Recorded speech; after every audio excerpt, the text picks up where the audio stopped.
The Nancy Drew Files, Case Number 2, Deadly Intent, by Carolyn Keene. Copyright 1986, Simon & Schuster. Chapter 1. "Come on, Bess, cool it," Nancy Drew whispered. "People are starting to stare." But Bess Marvin seemed not to hear her best friend's voice. "I just can't believe it," she gushed. "It's all too much. New York City, Radio City Music Hall, the Bent Fender concert." "The hottest rock band around," said Alan Wales, Bess's latest boyfriend. "And they've invited us backstage." "Oh, George, help me with these starstruck kids," teased Nancy. "I think your cousin has gone off the deep end." "Well, you have to admit it, this is going to be one incredible vacation," George Fain said, falling in step with the group. "The best," Nancy declared, running a hand through her reddish-blonde hair. "And no mysteries, just fun. This detective needs a little break." At 18, Nancy had already earned a reputation as one of the nation's top young detectives, solving mysteries all across the country and overseas as well. Her most recent one, though, Secrets Can Kill, had started in a high school just a few miles from her hometown of River Heights. "Well, maybe you need a break, Nan, but I can think of one mystery I wouldn't mind solving," Bess spoke up. George threw her cousin a puzzled look. "Since when are you into detective work?" Nancy was puzzled too. George was always eager to jump right in and help her on a case, no matter how dangerous, but Bess usually had to be coaxed. Unraveling mysteries scared her, and she was the first to admit it. "Yeah, what mystery do you want to solve?" Nancy asked. Bess giggled. "The mystery in Barton Novak's big green eyes," she answered. "I wonder if he's as gorgeous in real life as he is on MTV." "I should have figured." George let out an exasperated sigh. "You're not planning on doing anything to embarrass us in front of him and the rest of the band, are you?" "Yeah, don't go getting any ideas," joked Alan, pulling Bess closer to him. "Hey guys, don't worry. One guitarist is enough for me." Bess stood on tiptoe and gave Alan a kiss. In the few weeks since they'd met, Bess and Alan had been inseparable. Joined at the lip, Nancy liked to joke. They reminded her of the way things used to be between her and Ned Nickerson. Nancy found herself wishing for those days. But then it had been her own choice to get involved with Daryl Gray during her last mystery. And although it was over with him almost before it started, she couldn't blame Ned for feeling miffed. Since then, she had visited Ned once at Emerson College, and he had come to River Heights for a weekend. But things had been cooler than usual between them, and that hurt. She could only hope they could put the past behind them. "Nancy Drew! Earth to Nancy!" Bess tapped the top of Nancy's head. "Anyone home up there?" "Sorry, Bess." "What?" "I said that of course Alan's my number one guitarist, but it is pretty incredible that we're going to meet Barton Novak in a few seconds, isn't it?"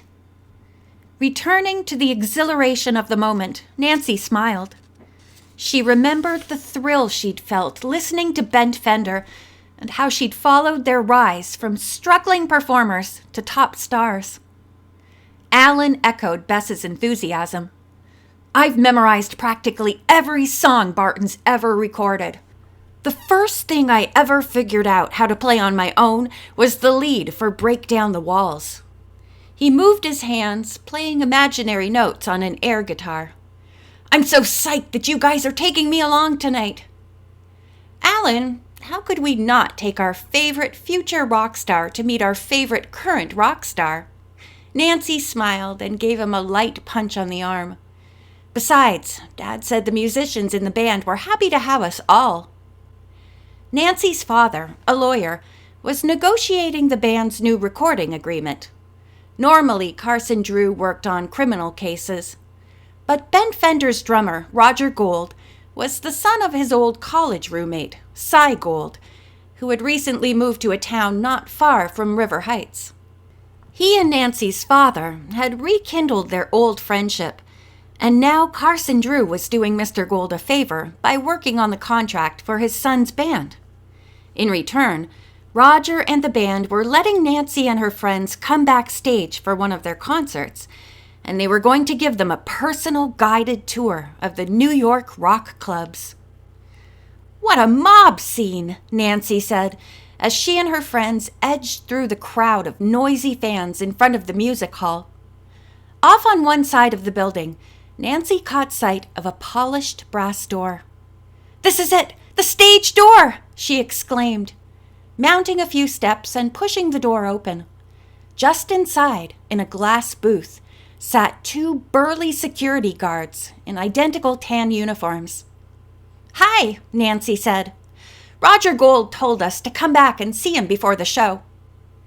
The bearded guard frowned wearily. "Young lady, do you know how many times we've heard that one?" "But it's true," Nancy insisted. "His father is a friend of my father's. He's expecting us."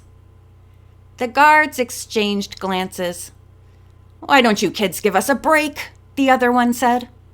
"There have been at least a dozen folks in here already trying to get to see the band. Roger said you'd page him when we arrived," Nancy interrupted, remaining polite. The guards exchanged another glance. "Listen," Nancy persisted. "I'll make you a deal. You let Roger know Nancy Drew and her friends are here, and if he doesn't want to see us, we'll leave. I promise." The guard with the beard shrugged and picked up the telephone. "Way to go, Nan," whispered George. A few seconds later, the guard was hanging up the receiver, an apologetic look on his face. "I really thought... so many kids come back here." "No problem," Nancy said. "You were just doing your job." "He said he'll meet you downstairs." The guard pointed to the elevators. "Geez," he scratched his head. "I could have sworn you were just another bunch of crazy fans." "We are," Alan called back as they headed for the elevators.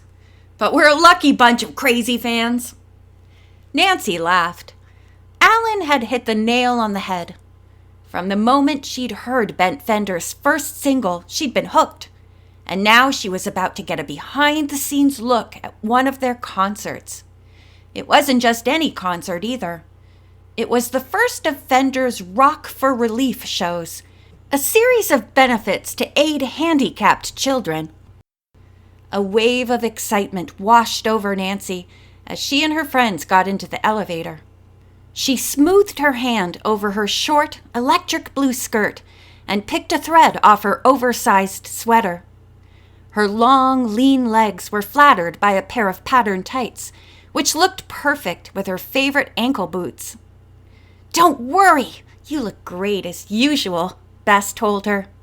"You too, George," she added, eyeing George in the simple black jumpsuit that hugged every line of her athletic body. "Boy, what I would give to be able to wear an outfit like that." "You look pretty fabulous yourself," George returned. "I love that turquoise shirt with your blonde hair." "You don't think it makes me look too fat?" "No way," Alan said. "You look perfect." He was wearing tight jeans and a t-shirt, the picture of a rock and roller. Bess reached up to tie a turquoise bandana around his neck.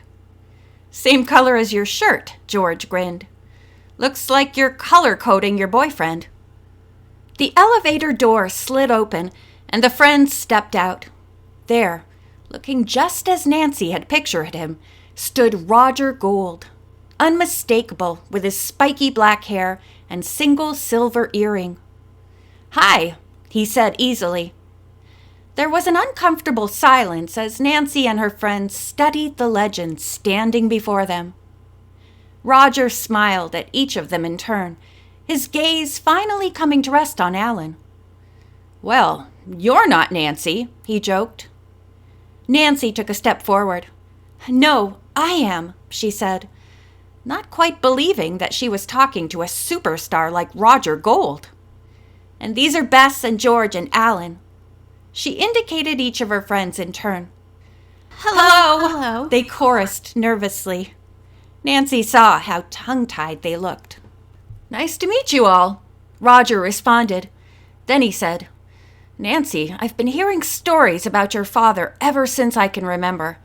My dad claims they were the best roommate team in the history of college life. Yeah, my dad says the same thing. Nancy was still a bit awed by Roger's presence. Although Barton Novak's name was almost synonymous with Ben Fender, Nancy had always felt most loyal to Roger. After all, their fathers had been best buddies. Nancy had not met Roger before, since he had grown up with his mother outside of Los Angeles. But she'd known about him long before he'd become a star. Did your dad ever tell you about the time he and my dad got into the kitchen at the dining hall? Roger began. And colored the mashed potatoes purple, finished Nancy. She laughed, loosening up. Roger was so open and friendly that he made it easy to remember that stars were people too. And how about when they had that 10-foot-long submarine sandwich delivered to their history class? Yeah, that's one of my dad's favorite stories, Roger said. So where is your father anyway? Back at the hotel, getting ready for the opera. He's not too big on what he calls that music you kids listen to. She gave an embarrassed shrug.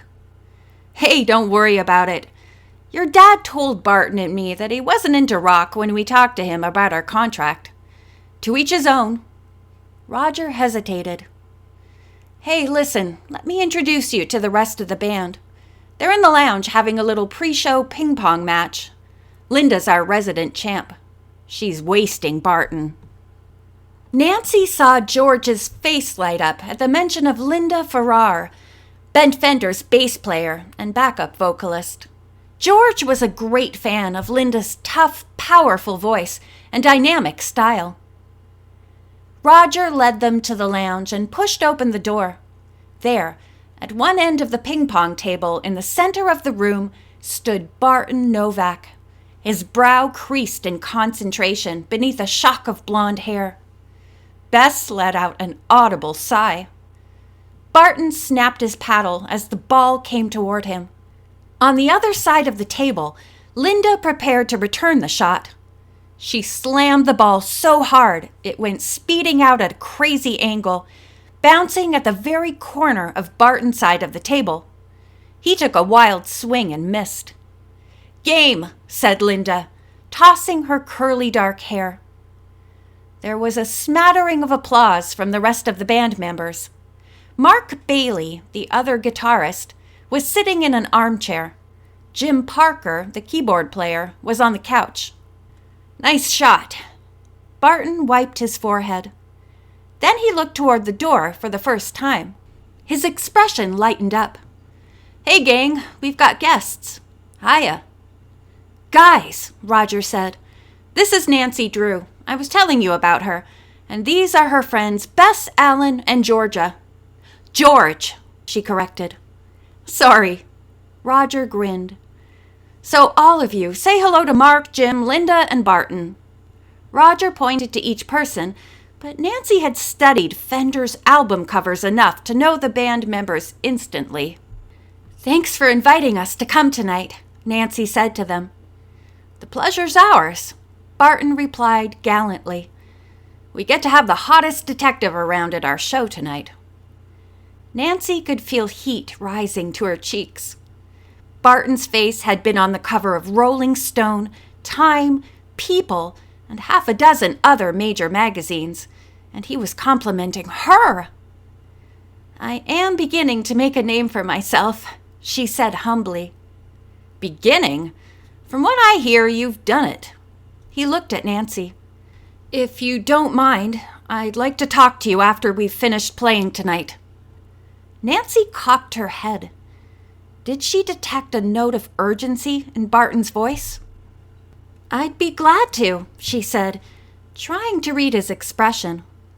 But if he was worried about something, he gave no further clue. Instead, he joined in the enthusiasm of her friends. This is a dream come true for me, Alan blurted. I'm Fender's biggest fan, and I've learned a lot by listening to you, he said to Barton. You play guitar? Alan nodded. I'm no Barton Novak. He grinned. But I'm getting better all the time. Do you play in a band? Jim Parker wanted to know. The Mudcastles, Alan answered. We've been getting gigs in some clubs and bars around River Heights. The Mudcastles. Roger turned to Alan and studied his face closely. Hey, I think I heard you when I was visiting my old man a few months ago. Did you play a bar over in the South End? Puffies or Puffers or something? Puffins! Yeah, that was us! But how come we didn't recognize you? I had on dark glasses and a hat, Roger said, almost apologetically.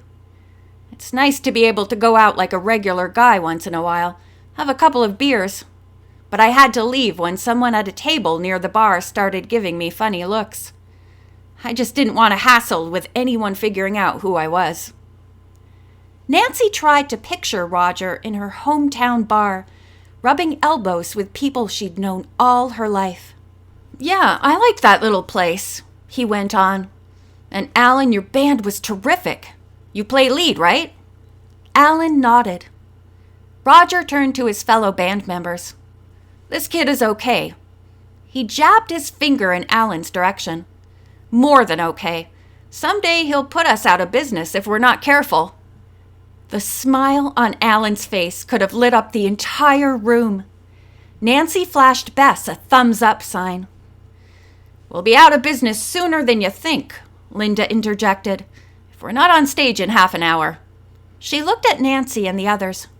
Make yourselves comfortable. Play some ping pong or something while we get ready. We'll be back soon, Barton Novak broke in, and then we'll take you out to the wings to watch the show. Nancy grinned. She sensed that this night, this rock concert, would be special. George was going for the game point 20 minutes later when the lounge door burst open. The ball flew by unheeded as Roger Gould appeared in the doorway. Showtime? Nancy asked excitedly, putting down her ping-pong paddle. Then she saw the worried expression on Roger's face as his eyes darted around the room. Barton's not here? Roger was trying to sound calm, but Nancy could hear the edge of panic in his voice. His hands were clenched, knuckles white on the doorframe. What's wrong, Roger? She asked. Barton's disappeared. I've looked all over the building, and he's gone. Disappeared? George finally caught the bouncing ping-pong ball. Maybe he just went out to get some air. 5 minutes before we go on. No way. Roger took a deep breath. I've got a bad feeling about this. Real bad. End of chapter 1.